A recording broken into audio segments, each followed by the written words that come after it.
Olá pessoal, tudo bem? Sou o professor Everton, professor de Química, e hoje nós vamos iniciar mais uma aula de Química do nosso Pré-ENEM. Bom, na aula de hoje nós vamos falar um pouquinho sobre as funções inorgânicas. É importante lembrar que as funções inorgânicas elas fazem parte do nosso dia a dia e elas estão divididas em 4 pilares: ácidos, bases, sais e óxidos. Nessa aula nós vamos dividir em 2 etapas. A aula de hoje nós vamos falar de 2 funções, ácidos e bases, e na próxima aula nós iremos falar de sais e óxidos. Então é muito importante que vocês fiquem com a gente e acompanhem nossas aulas. Bom, então vamos começar falando sobre ácidos. Olha só na tela. Os ácidos, eles são substâncias que apresentam o íon H+, e as bases, elas vão apresentar o íon H-, que é a hidroxila. Veja só, ácidos, eles têm características de ardência, né? De azedo. Já a substância básica, ela tem característica de adstringente. É uma substância travosa. Sabe quando você come ali uma banana verde, um caju verde, e aí você sente aquela sensação de travamento? Então, você está falando ali de uma substância que é básica. Então, os ácidos, eles têm esse sabor de azedo, né? Como limão, laranja, tangerina. Outras frutas cítricas também são azedas. Já as substâncias básicas, elas são substâncias adstringentes. Bom, olha só aí na tela. Todo ácido, quimicamente falando, ele tem que iniciar com hidrogênio, com H+, tá? Então, para Arrhenius, que foi o cara que estudou os ácidos, todo ácido é um composto capaz de liberar íons H+, como vocês estão vendo na tela. Para gente, que vai fazer uma prova de Enem, que é mais específico, um ácido basta que eu perceba que ele inicia com H. Então, quando a molécula começar com hidrogênio, ela está falando de um ácido. Mas, de uma forma mais específica, olha na tela. Por exemplo, eu tenho o ácido clorídrico, que é o HCl. Esse ácido ele vai liberar o H+, e o Cl-. Isso acontece para os outros ácidos, como para o ácido nítrico, para o ácido sulfúrico e para o ácido fosfórico. Perceba ali que o ácido nítrico, que é o HNO3, ele tem um hidrogênio, então ele vai liberar um H+. O ácido sulfúrico, que é o H2SO4, tem 2 hidrogênios, então ele vai liberar 2 H+. E o ácido fosfórico, que tem 3 hidrogênios, ele vai liberar 3 H+. Então, para Arrhenius, um ácido sempre tem essa característica de liberar e produzir íons H+. Então, inorganicamente falando, se a substância inicia com hidrogênio, se ela inicia com H, ela vai ser um ácido.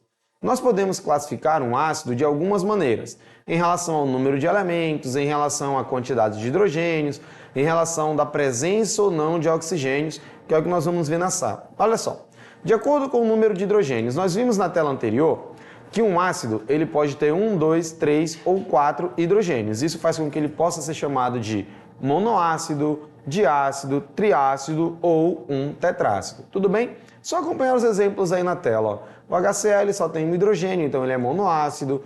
O H2SO4, que é o sulfúrico, tem 2 hidrogênios, então ele é um diácido. O ácido bórico, que é o H3BO3, tem 3 hidrogênios, ele é um triácido, e assim sucessivamente. Esses ácidos eles também podem ser classificados com a presença ou não de oxigênios. Ácidos que apresentam oxigênios são chamados de oxiácidos. Olha só, eu tenho ali HNO3, H2SO4, H3PO4, então ácidos que têm oxigênio na estrutura. São chamados de oxiácidos. Os ácidos que não têm hidrogênio na sua estrutura, não têm oxigênio, na sua estrutura, são chamados de hidrácidos. Então é muito simples. Olhei para o ácido, tem oxigênio, é oxiácido, não tem oxigênio, é um hidrácido. Tem um hidrogênio, 2, 3, 4, e aí no máximo que pode ter são 4 hidrogênios, e nós vamos classificar em mono, di, tri ou tetrácido. Tudo bem? Vamos seguir. Olha só. A nomenclatura dos ácidos ela também varia um pouco em relação se o ácido ele é ou não é um hidrácido. Veja bem, nós vimos 2 tipos de ácidos. Um que tem oxigênio, vamos chamá-lo de oxiácido, e um que não tem esse oxigênio, nós vamos chamá-lo então de hidrácido. A maneira de nomear difere um pouquinho. Hidrácido nós vamos nomear de uma forma e oxiácido de outra forma. Então acompanha comigo aí na tela, olha só. Nos hidrácidos, obrigatoriamente eles terão a terminação hídrico. Então basta que você acrescente a palavra ácido no início, o nome do elemento que está acompanhando o hidrogênio mais a terminação hídrico. É muito simples. Olha só. Por exemplo, o HCl. O elemento que está acompanhando o hidrogênio é o cloro. Então eu vou colocar ácido mais o nome do elemento cloro junto com a terminação hídrico. Então eu tenho ácido clorídrico. E isso nós faremos para todos os hidrácidos. É muito tranquilo. O nome do elemento mais a terminação hídrica. É uma maneira de se identificar quando está falando de um hidrácido, tá, pessoal? Então eu li uma questão, identifiquei que aquele ácido ele é alguma coisa hídrico, ele é um hidrácido. Olha os outros exemplos. H2S, ácido sulfídrico. HI, ácido iodídrico. Já os oxiácidos, eles não têm essa terminação. Eles terão terminação em ico ou oso, dependendo da quantidade de oxigênios que tem aquela molécula. Ou seja, em relação ao número de oxidação. Mas calma, nós ainda vamos conversar sobre número de oxidação.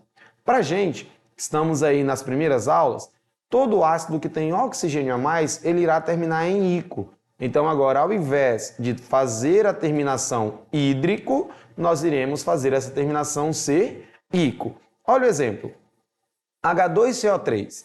O elemento é carbônico, então eu vou trocar aí a terminação por ico. Então eu tenho ácido carbônico. O ácido H3BO3, boro, então eu vou colocar ali a terminação ico. Então eu tenho um ácido bórico, acentua, tá? Para não ficar borico, né? Então nós temos ali ácido bórico. Tudo bem? Já se esse elemento ele tem mais de um oxigênio, se ele tem mais de uma terminação, se ele tem um irmão, como nós chamamos assim na química, nós vamos dar para ele a terminação ico ou oso. Por exemplo, eu posso ter HNO3 e eu posso ter HNO2. Perceba que o HNO3 tem mais oxigênios em relação ao HNO2. Então, o HNO3 nós vamos atribuir a terminação ico e o HNO2 nós vamos atribuir a terminação oso. E aí nós vamos ter ácido nítrico com mais oxigênios, então terminação em ico, e ácido nitroso com menos oxigênios e a terminação oso. Pessoal, é extremamente importante nós ficarmos atentos à terminação de um ácido, porque nas próximas aulas nós vamos falar de sais. Então os ácidos, eles são os prepulsores dos sais. Por exemplo, o sal mais famoso que nós conhecemos é o cloreto de sódio. Por que cloreto de sódio? Porque ele vem do ácido clorídrico. Então a terminação de um ácido vai dar origem ao nome de um sal. Então eu preciso ficar atento quando esse ácido termina em hídrico, ico ou oso. Tudo bem? Então olha só. Aquele ácido que tem mais oxigênio termina em ico e o que tem menos termina em oso.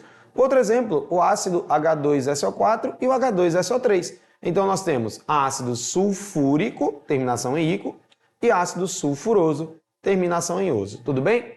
Vamos seguir. Tem uma exceção, que é o ácido clórico, que é o ácido que vem do HCl. O HCl, pessoal, ele vai dar para a gente 5 variações. HCl, HClO, HClO2, HClO3 e HClO4. Então eu tenho 5 derivações para o nome do HCl. Então se é só HCl, eu tenho ácido clorídrico. Quando eu coloco ali um HClO, eu passo a ter um oxiácido, então eu vou usar as terminações ico e oso também. Se esse cara ele tem menos oxigênios, nós vamos atribuir o prefixo per, e se ele tem oxigênio demais, nós vamos atribuir o prefixo hipo. Então eu tenho ácido perclórico, ácido clórico, ácido cloroso e ácido hipocloroso. Tudo bem? Assim, nós identificamos então como que dá nome a um ácido. O que é o grau de ionização? O grau de ionização é o grau de força do ácido, né? Como que eu sei que um ácido ele é forte, fraco ou moderado?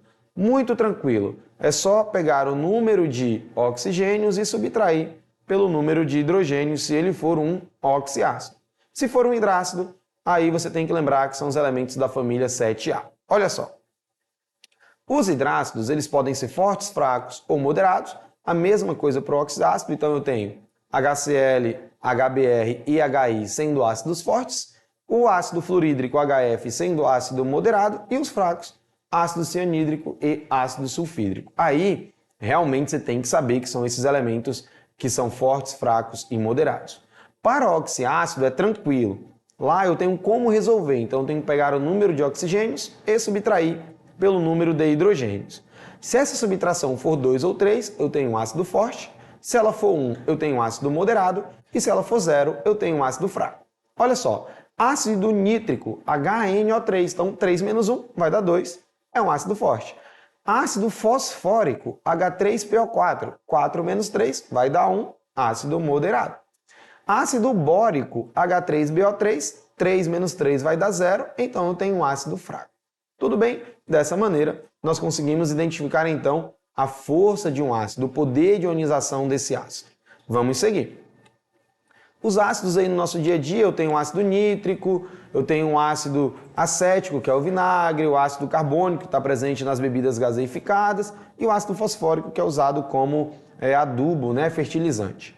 Falando de bases, bom, um ácido, ele obrigatoriamente começa com H.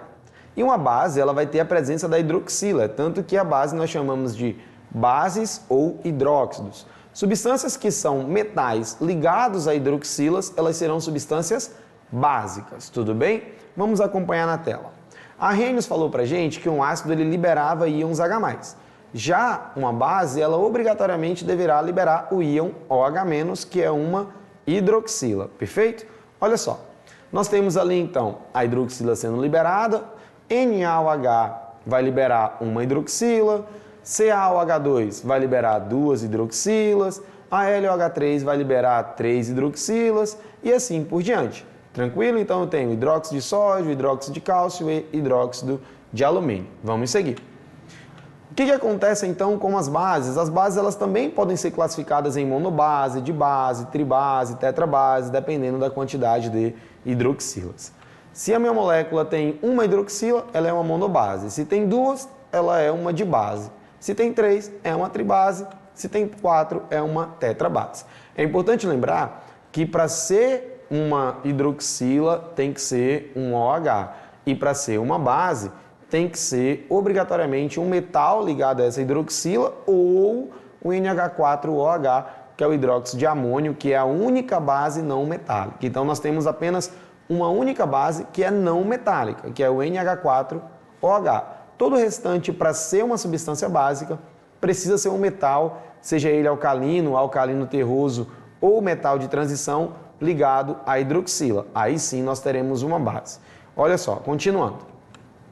Essas bases, elas têm uma nomenclatura muito tranquila. É só hidróxido mais o nome do elemento. Então, olha só, eu tenho ali FeOH3, então hidróxido de ferro e hidróxido de ferro 2.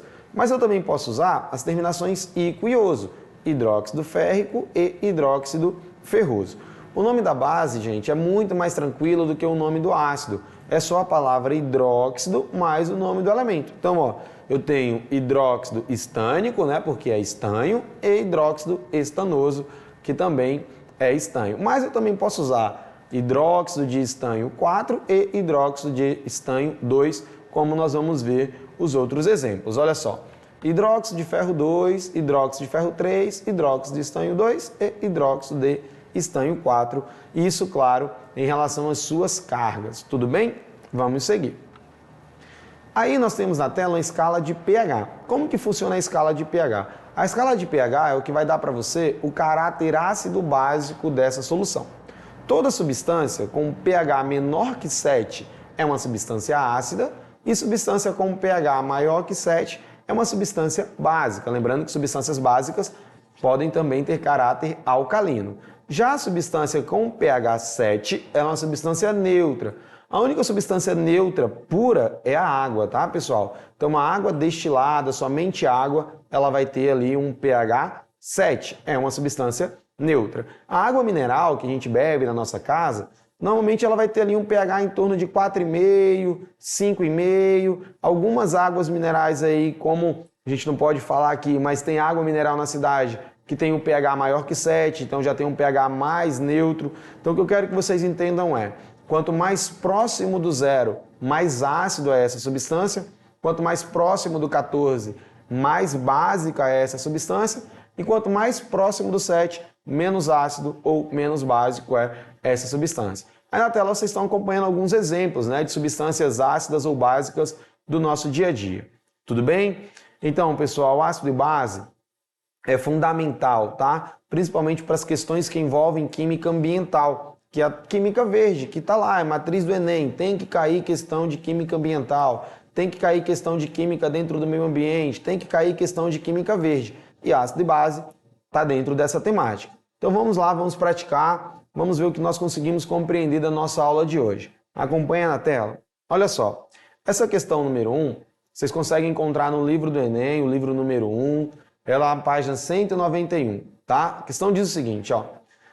O processo de industrialização tem gerado sérios problemas de ordem ambiental, econômica e social, entre os quais se pode citar a chuva ácida. Os ácidos usualmente presentes em maiores proporções na água da chuva são o ácido carbônico, H2CO3, formado pela reação do CO2 com a água, o ácido nítrico, o ácido nitroso, o ácido sulfúrico e o sulfuroso.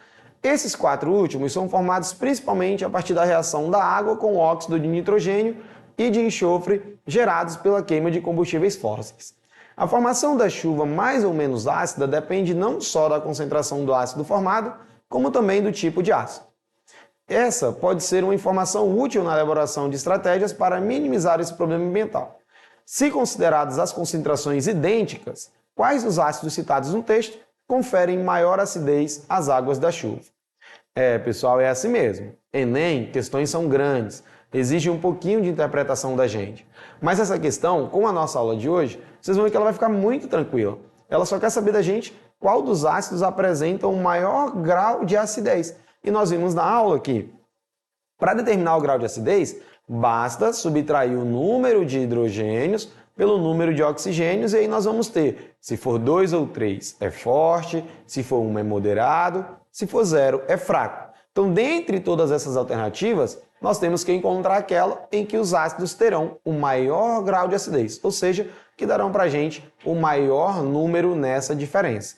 Então, olha só, eu preciso pegar esse número de hidrogênio e subtrair pelo de oxigênio, e nós vamos ver ali ó, que na letra D, o ácido sulfúrico e o ácido nítrico, quando eu faço essa subtração, eu vou ter 4 menos 2, isso vai dar 2, ele é forte, e o ácido nítrico, 3 menos 1, isso também vai dar 2, e ele é um ácido forte. Então, nós encontramos ácidos que conferem maior acidez aí para a formação da chuva ácida.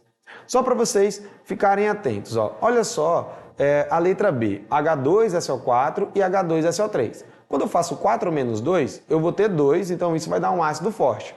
Mas quando eu faço 3 menos 2, isso só vai dar 1, então tem um ácido moderado. E a questão quer saber da gente qual dos ácidos apresentará maior acidez. Por isso, nosso gabarito ele é a letra D. Perfeito? Vamos lá. Mais um. Essa questãozinha também é uma questão de Enem e ela diz assim, ó. Alguns profissionais burlam a fiscalização quando adicionam quantidades controladas de solução aquosa de hidróxido de sódio a tambores de leite de validade vencida. Assim que o teor de acidez em termos de ácido lático encontra-se na faixa permitida pela legislação, o leite adulterado passa a ser comercializado. A reação entre o hidróxido de sódio e o ácido lático pode ser representada pela equação química a seguir. Então aí tem um outro problema. Muitas vezes nós temos medo de questões de química que tenham reações. Então pega uma questão que tem uma reação enorme e eu já passo ela porque eu não sei resolver, mas eu nem sequer li a questão ainda. Questão tranquila, volta lá, olha só. A consequência dessa adulteração é... Então o que está acontecendo? Eu tenho ali o ácido lático e nesse ácido lático está sendo adicionado hidróxido de sódio. Pela aula, nós vimos que a palavra hidróxido de sódio é uma base. E qual é a função de uma base? É neutralizar um ácido. Então ele vai regular o pH do leite. Com isso ele adiciona hidróxido de sódio. E pasmem, tá pessoal? Hidróxido de sódio é soda cáustica. Então qual é a função de adicionar uma base a um ácido? Regular o pH.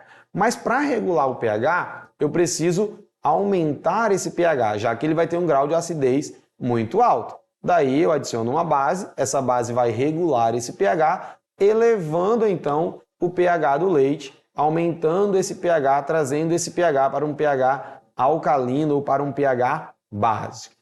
Tudo bem, pessoal?